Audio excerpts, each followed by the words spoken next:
Selamat datang di channel YouTube Borin Vlog. Di kesempatan ini saya akan mengulas mengenai kisah legenda asal-usul dari Gunung Batu Bini dan Gunung Batu Laki. Juga terkait dengan sejumlah mitos dan misteri dari Gunung Batu Bini dan Gunung Batu Laki, atau lebih tepatnya disebut Bukit Batu Bini dan Bukit Batu Laki yang ada di Kalimantan Selatan. Bagaimana kisah misteri dan juga legenda dari Batu Bini dan Batu Laki ini? Silakan disimak berikut ini.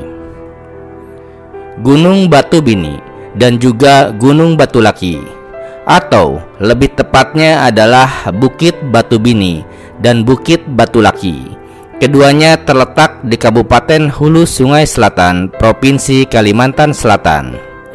Keduanya berada di kawasan Pegunungan Meratus. Dan dibalik potensinya sebagai destinasi wisata, ternyata keduanya juga memiliki kisah legenda yang saling berkaitan satu sama lain. Ya, kisah tentang Gunung Batu Bini dan Gunung Batu Laki merupakan salah satu cerita rakyat yang sangat terkenal di Kalimantan Selatan. Kisah ini mengisahkan tentang perjalanan seorang pemuda bernama Angoy, dan bagaimana kehidupannya kemudian berubah secara dramatis. Dan berikut adalah kisah lengkapnya. Dahulu kala, di sebuah desa, hidup seorang pemuda yang cekatan dan rajin bekerja bernama Angoy. Angoy adalah seorang pemuda yang cekatan dan rajin bekerja. Ia tinggal bersama ibunya yang sudah tua bernama Diang Ingsung. Sewaktu kecil, Angoy sering diajak oleh ibunya mencari ikan di sungai dengan menggunakan jukung, yaitu sejenis sampan dari kayu. Ketika sudah dewasa, setiap hari ia pergi mencari rotan ke hutan untuk dijual. Setelah mengumpulkan rotan, ia membersihkan dan mengikatnya dengan sangat rapi. Kerapian dalam mengerjakan tugas memang selalu diajarkan oleh ibunya. Dan pada suatu hari, seorang saudagar datang ke desa tersebut untuk mengambil rotan dan menukarkannya dengan bahan-bahan kebutuhan pokok. Angoy pun ikut menyerahkan hasil hutan yang didapatnya untuk ditukar dengan beras dan juga gula merah serta berbagai jenis kebutuhan pokok lainnya. Saudagar tersebut terkesan melihat ketelatenan dari Angoy. Ketelatenan Angoy membersihkan dan juga mengikat rotan-rotannya. Ia pun lalu memanggil pemuda tersebut. "Siapa namamu, anak muda?" tanya sang saudagar. "Angoy, tuan," jawab pemuda tersebut. "Aku melihat kau sangat rapih dan cekatan. Batang-batang rotan yang kau jual pun cukup tua. Selain tua, rotan ini juga sangat kering. Aku butuh orang-orang sepertimu. Apakah kau mau ikut berlayar denganku, anak muda?" ajak sang saudagar. Angoy merasa terkejut sekaligus gembira. "Terima kasih, tuan. Tentu saja saya mau, tuan. Tetapi izinkan saya meminta izin kepada ibu saya, tuan," jawab Angoy. "Pergilah, besok aku tunggu kau di sini," kata saudagar itu. Angoy pun pulang ke rumah dengan perasaan penuh gembira. Ia menceritakan apa yang dialaminya kepada ibunya. "Bu, apakah aku boleh pergi berlayar supaya kehidupan kita lebih baik lagi, Bu?" tanya Angoy kepada ibunya. Meskipun berat, Diang Ingsung tidak ingin menahan keinginan anaknya untuk mencari kehidupannya yang lebih baik. "Ibu mengizinkanmu pergi, nak. Namun setelah berhasil, pulanglah. Ibu pasti sangat merindukanmu," jawab ibunya dengan perasaan sedih. Angoy memeluk ibunya dengan bahagia sekaligus sedih karena harus meninggalkannya seorang diri.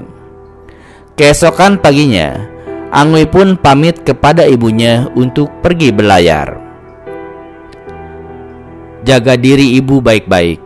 Aku titip ayam jagoku ini, Bu. Ia sahabatku semenjak aku kecil. Biarkan ayam ini jadi pengingat ibu terhadapku. Doakan aku berhasil ya, Bu, kata Angoi. Diang Insung menahan air matanya. Tentu nah, ibu akan menjaganya. Angoi pun pergi berlayar bersama saudagar pemilik kapal. Bertahun-tahun lamanya Angoi bekerja dengan baik dan rajin. Saudagar itu sangat menyayangi Angoi. Ia pun menikahkan putri satu-satunya dengan Angoi. Tidak berapa lama kemudian, saudagar itu meninggal dunia. Otomatis semua hartanya lalu diwariskan kepada putrinya dan juga Angoi. Dengan demikian, nasib Angoi pun berubah menjadi saudagar yang kaya raya dengan istri yang cantik. Kemudian Angoi teringat dengan ibunya. Ia pun berniat mengunjungi ibunya. Istrinya menyambut gembira ajakan suaminya tersebut. "Mari berangkat, Bang. Aku belum pernah bertemu dengan mertuaku," kata sang istri. Angoi pun meminta anak buahnya menyiapkan perjalanan mereka ke kampung Angoi dengan menggunakan sebuah kapal yang besar dan juga megah. Setelah berlayar beberapa lama, sampailah kapal besar tersebut di sebuah pelabuhan, yaitu di daerah atau wilayah kampung Angoi. Orang-orang kampung terkejut melihat sebuah kapal besar dan juga megah mendarat di kampung mereka. Lebih terkejut lagi ketika mereka melihat seorang laki-laki muda dan juga seorang perempuan muda yang ada di geladak kapal. "Bukankah itu Angoi, anak Diang Insung?" kata salah seorang penduduk. "Wah, ia sudah menjadi saudagar kaya sekarang," ujar yang lainnya. "Iya betul, itu Angoi, anak nenek Insung. Lebih baik aku ke rumah nenek Insung dan memberitahukannya bahwa anaknya datang," timpal penduduk lainnya. Beberapa orang berlarian ke gubuk Diang Insung. Nenek Insung, cepatlah ke pantai. Angoi anakmu datang. Ia sudah jadi saudagar kaya," ujar seorang penduduk yang memberitahu kepada Diang Insung.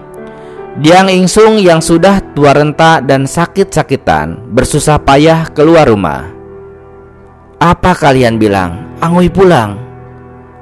ujar Diang Insung balik bertanya.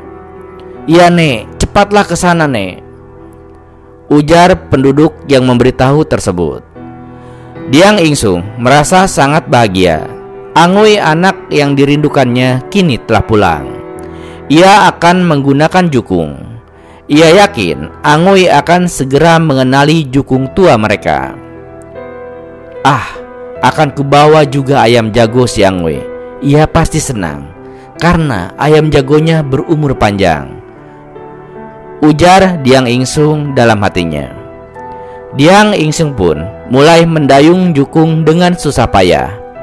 Ayam jago Angoi diletakkan di ujung jukung. Tubuhnya yang telah letih karena penyakit terasa lebih bersemangat karena sebentar lagi akan bertemu dengan anaknya. Jukung tua itu pun didayung mendekati kapal besar milik Angoi. Diang Insung melihat sosok anaknya di anjungan kapal. Betapa tampan anaknya sekarang. Diang Insung merasa sangat bahagia. Angoi anakku, kamu datang nak," teriak Diang Insung dengan susah payah. Suaranya yang serak hampir kalah oleh angin laut. Di sisi lain, Angoi terkejut melihat seorang nenek kumal dengan jukung tua mendekati kapalnya. Ia tahu itu adalah ibunya, tetapi melihat keadaan ibunya yang kumal dengan pakaian yang kusam, ia menjadi malu untuk mengakuinya. "Siapakah ibu yang memanggilmu itu, Bang?" tanya istri Angoi. "Betulkah itu ibumu? Kalau iya, suruhlah awak kapal menjemputnya untuk naik," ujar istrinya kepada Angoi. Angoi masih memandang nenek tua yang sedang berusaha merapat ke kapalnya dengan masam. "Hei Nek, siapakah kau? Mengapa kau memanggil aku anakmu? Ibuku bukan nenek-nenek miskin sepertimu," hardik Angoi. Diang Insung terkejut. "Nak, ini betul ibumu.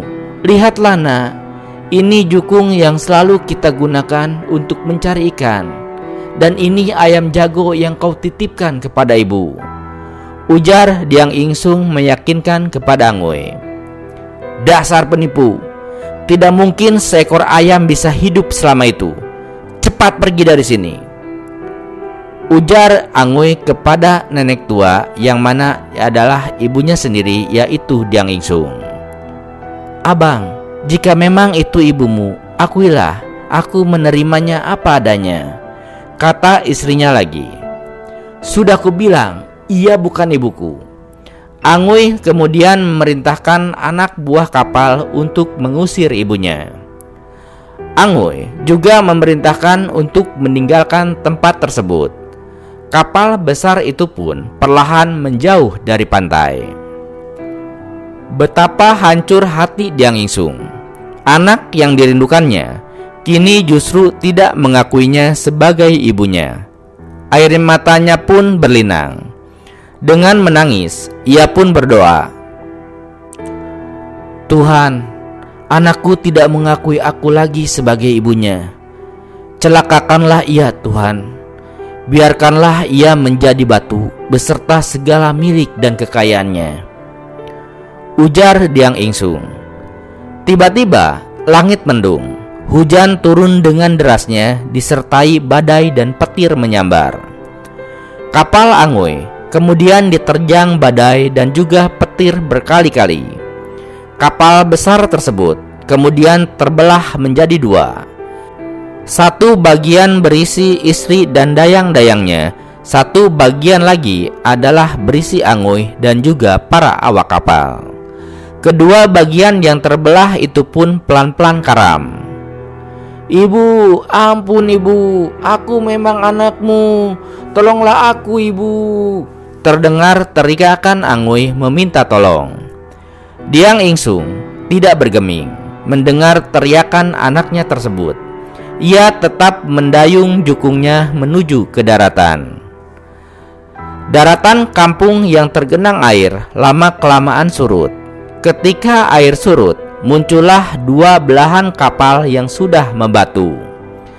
Satu bagian kapal yang berisi istri Angoi dan dayang-dayangnya yang telah membatu tersebut kemudian dinamakan Gunung Batu Bini.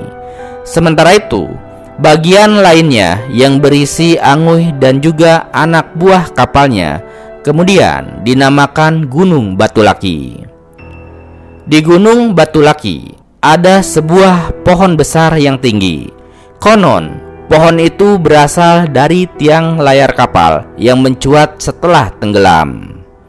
Adapun lokasi Gunung Batu Bini dan Gunung Batu Laki ada di sebelah barat Pegunungan Meratus. Nah, itulah asal-usul dari Gunung Batu Bini dan juga Gunung Batu Laki. Gunung Batu Bini atau Gunung Batu Laki atau yang lebih pantas disebut Bukit Batu Bini dan Bukit Batu Laki, yang keduanya terletak di Kabupaten Hulu Sungai Selatan, Provinsi Kalimantan Selatan. Benar atau tidaknya, ini adalah kisah legenda berdasarkan cerita rakyat yang ada. Terima kasih sudah menyimak di channel YouTube Borin Vlog. Di channel ini, Anda juga bisa menyimak berbagai kisah legenda asal-usul dari berbagai gunung lainnya, baik yang ada di Kalimantan Selatan, di Pulau Kalimantan, maupun berbagai wilayah Indonesia. Terima kasih atas perhatiannya, sampai jumpa di cerita lainnya.